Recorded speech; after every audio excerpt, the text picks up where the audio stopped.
Барлықтарыңызға сәлем. Біз бүгін осындай дәмді, ерекше болып шығатын пирог жасайтын боламыз.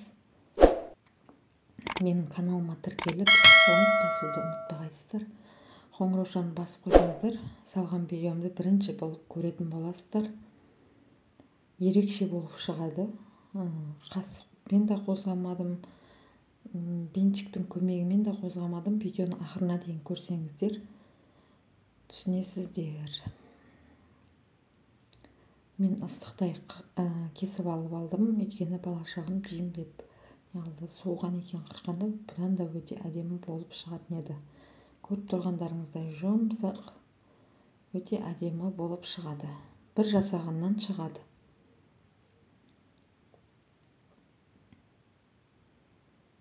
Менде осындай поштың ет тартуға болады, пиязды үгітуге болады. Осындай затпен пирог жасап алдым. Бір пиала шекер, 2 жұмыртқа, жайлаудың сары майын 150 грамдай салып алдым.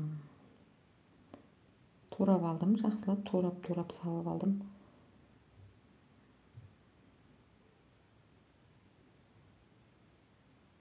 Разжижителді қосып салып, бір айналдырып алдым.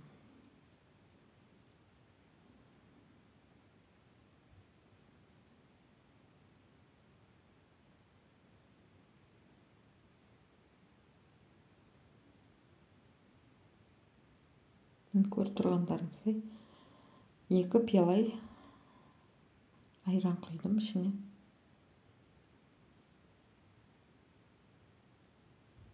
Таразсыз үй жағдайында осылай жасап алсаңыздар болады.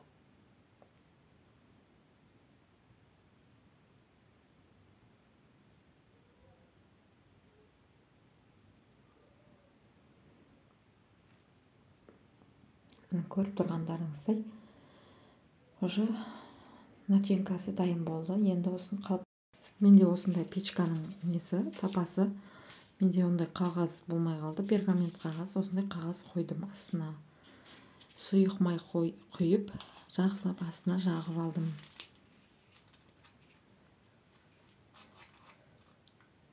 Жаңағы дайын болған начинкамызды құйып, осы тапада пісіретін боламын.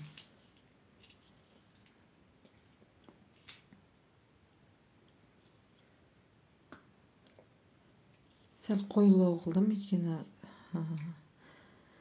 қоюлау болсын деп істедім. Көріп тұрғандарыңыздай өте дәмді, ерекше пирог болып шықты.